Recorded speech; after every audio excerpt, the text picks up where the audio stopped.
আসসালামু আলাইকুম প্রিয় দর্শক সকলকে স্বাগত জানিয়ে দিব এই ভিডিওর মাধ্যমে আজকের অনেকগুলো অভিবাসী তথ্য যা জানার অপেক্ষায় রয়েছেন। আপনি নিজে জানুন, অন্য একজন ভাই বোনকে এই ইনফরমেশন গুলো জানান, ভিডিওটি শেয়ার করে দিন।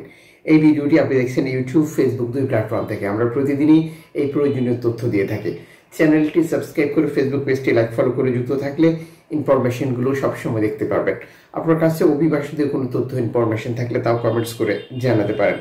জীবন এবং জীবিকার সন্ধানে আরো উন্নত ভবিষ্যতের আশায় বিটে মাটি বিক্রি করে তার দেনা করে সুদের উপরে টাকা নিয়ে বাংলাদেশিরা প্রতিনিয়তই অবৈধ উপায় অবলম্বন করে ইউরোপ আমেরিকা প্রবেশ করার চেষ্টা করছে। এই সময় বহু বাংলাদেশি নিখোঁজ থাকছে, মৃত্যু হচ্ছে নৌকাডুবির ফলাফল অনুযায়ী। যদিও এই তথ্য ইনফরমেশন গুলো স্বাভাবিকভাবে পাওয়া যায় না, এনজিও সংস্থা, অলাভজনক প্রতিষ্ঠান বা দাতব্য সংস্থা দ্বারা প্রচারিত যে তথ্যগুলো পাওয়া যায় তা আমরা আপনাদের সাথে শেয়ার করি। উত্তর ফ্রান্সের ব্রাক শহরের একটি সৈকত থেকে দুই অভিবাসীর মৃতদেহ উদ্ধারের একটি তথ্য প্রকাশ করেছে ফ্রান্স কর্তৃপক্ষ।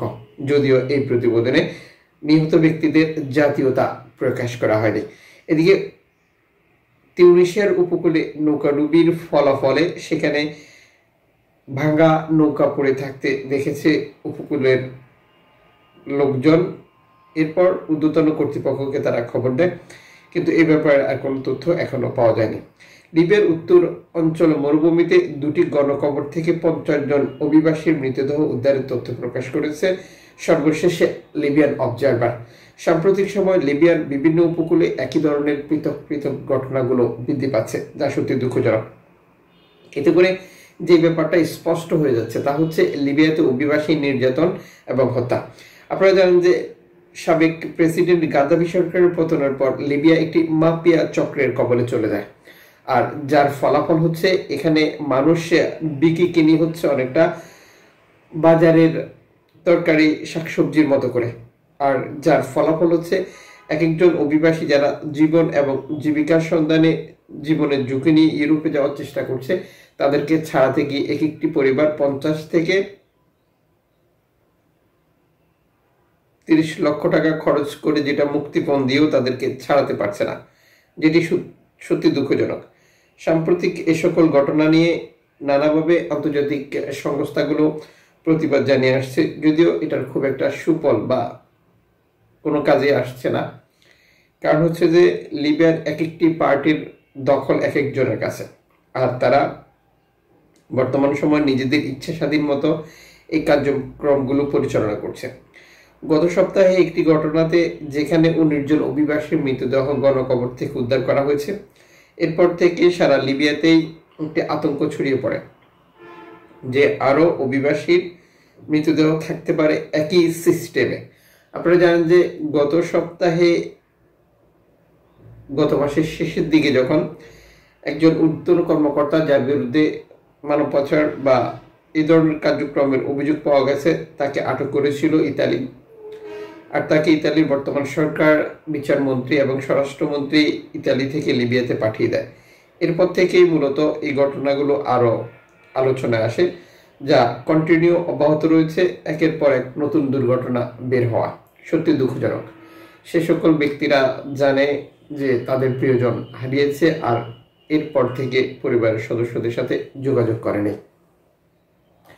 এদিকে আইওএম এর তথ্য অনুযায়ী চলতি বছরে যখন এই প্রতিবেদনটি প্রকাশিত হয়েছে তখন পর্যন্ত ভূমধ্যসাগর ব্যবহার করে ইতালি যাওয়ার পথে 89 জন অভিবাসীর মৃত্যু হয়েছে। এই প্রতিবেদনে তারা টোটাল কোন জাতীয়তার কতজন তা নিশ্চিত করেনি, সত্যি দুঃখজনক। যার মধ্যে তো একটি তথ্য দিয়েছে তারা ভূমধ্যসাগরে 72 জন, পশ্চিম ভূমধ্যসাগরে 8 জন, পূর্ব ভূমধ্যসাগরে 9 জন। টোটাল সবার ইচ্ছে ছিল ইতালিতে যাওয়া। সত্যি দুঃখজনক যে 2025 সালের প্রথম থেকে আমরা যে তথ্যগুলো দিয়ে আসছিলাম যে এই অঞ্চলের অবস্থা খুবই খারাপ এবং নৌকাডুবি বৃদ্ধি পেয়েছে।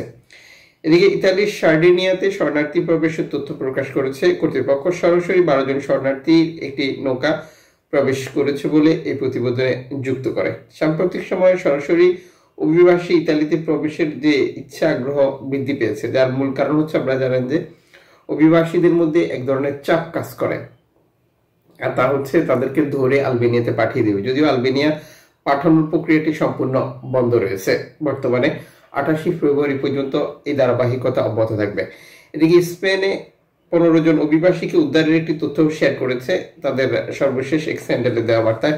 উদ্ধারকারী জাহাজ যখন একটি নৌকা শনাক্ত করে তখন সেখানে উদ্ধার অভিযান পরিচালনা করে, আর এই অভিবাসীদেরকে উদ্ধার করে বর্তমান নিরাপদ স্থানে হস্তান্তর করা হয়েছে বলে এই প্রতিবেদনে যুক্ত করেছে। উপকূল থেকে 20 মাইল দূরেই এই নৌকাটিকে শনাক্ত করা হয়েছিল এবং নৌকাটির অভিবাসীদেরকে উদ্ধার করা হয়েছে। যদিও এই প্রতিবেদনে তারা দেখায়নি যে কোন জাতীয়তার ছিল। এটা সার্ডিনিয়া কর্তৃপক্ষ এই পিকচারটি শেয়ার করে যে নৌকাটিতে করে অভিবাসীরা প্রবেশ করেছিল। সর্বশেষ এনজিও সংস্থাগুলোর তথ্য মতে ক্যানারি দ্বীপপুঞ্জের 2টি নৌকা থেকে 124 জন শরণার্থী উদ্ধারের তথ্য শেয়ার করেছে স্প্যানিশ কর্তৃপক্ষ সালভেন্তো ম্যারিতিমো। রাতের বেলা বিপদগ্রস্ত নৌকাগুলোকে শনাক্ত করার পর তারা উদ্ধার অভিযান পরিচালনা করে এবং তাদেরকে উদ্ধার করে নিরাপদ স্থানে হস্তান্তর করে, যা ধারাবাহিকভাবে আফ্রিকার বিভিন্ন দেশ থেকে অভিবাসী নৌকাগুলো স্পেনে প্রবেশ করার এক্সাম্পল উদাহরণ। যদিও এই পরিসংখ্যান আরো অনেক বেশি, প্রতিনিয়তই অভিবাসী আসা বৃদ্ধি পাচ্ছে যা নিশ্চিত করেছে সংস্থাগুলো।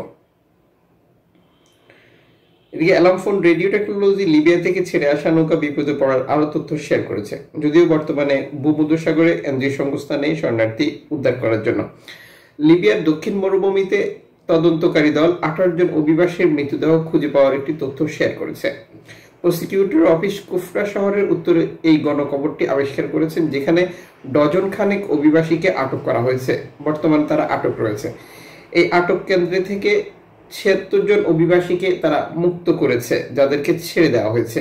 যদিও এই প্রতিবেদনে তারা জানায়নি যে কোন জাতীয়তার কতজন অভিবাসী ছিল।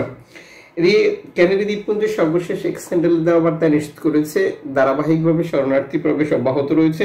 284 জন শরণার্থী লিপিবদ্ধ হয়েছে গতকাল, যাদেরকে উদ্ধার করে নিরাপদ স্থানে হস্তান্তর করা হয়েছিল। ইতালি আশ্রয় প্রার্থীদের ইলেকট্রনিক নূপুর চান মেলোনি, যেটি হেডলাইন প্রকাশিত আনসার প্রতিবেদন। ডানপন্থী রক্ষণশীল ইতালি সরকার দৃশ্যত অভিবাসীদের জন্য ইলেকট্রনিক্স গোড়ালি ব্রিজ প্রবর্তন সম্পর্কে চিন্তা করছে। ইতালিতে প্রতিরক্ষার জন্য আবেদনকারী বিদেশিদের বৈদ্যুতিকভাবে পর্যবেক্ষণ করা হবে। রোমান দৈনিক সংবাদপত্র আইএল এর রেফারেন্সে এই তথ্যটি শেয়ার করে, যেখানে বলা হয়েছে ফ্যাসিস্ট পরবর্তী প্রধানমন্ত্রী জর্জিয়া মেলোনি নতুন একটি পন্থা উদ্ভাবন করতে চান, আর এতে করে অভিবাসীদের বিরুদ্ধে তার সর্বশেষ নতুন পদ্ধতির অবলম্বন যুক্ত হচ্ছে। এখানে আমরা স্পষ্ট করে দিলে আপনাদেরকে বলতে পারি, বর্তমান প্রধানমন্ত্রী জর্জিয়া মেলোনি এই ডিভাইসটি লাগাতে চান প্রতিটি অভিবাসীর পায়ে। মানে ইতালিতে প্রবেশ করার পর একজন অভিবাসীকে পর্যবেক্ষণ করার জন্য, তার অবস্থা শনাক্ত করার জন্য, সে কি করছে, কোথায় যাচ্ছে, ট্র্যাকিং পদ্ধতি টোটালটা এটা হচ্ছে জিপিএস এর মতো কাজ করে। মানে এই ট্র্যাকারটা তার পায়ে লাগিয়ে দেওয়া হবে, সে কোথায় যাচ্ছে, কোথায় থাকছে, কি করছে ইত্যাদি পর্যবেক্ষণ করার জন্য। এটা অনেকটা নজরবন্দির মতো। এটা তার একটি নতুন প্রস্তাব। দুঃখিত, আপনারা জানেন যে প্রধানমন্ত্রী বর্তমানে আলবেনিয়াতে অভিবাসী পাঠানোর সর্বোচ্চ চেষ্টা চালিয়ে যাচ্ছে। পরিশেষে নতুন করে তার আরো একটি পরিকল্পনা যুক্ত হলো। দেখা হচ্ছে আগামীকাল। সে পর্যন্ত শুভকামনা।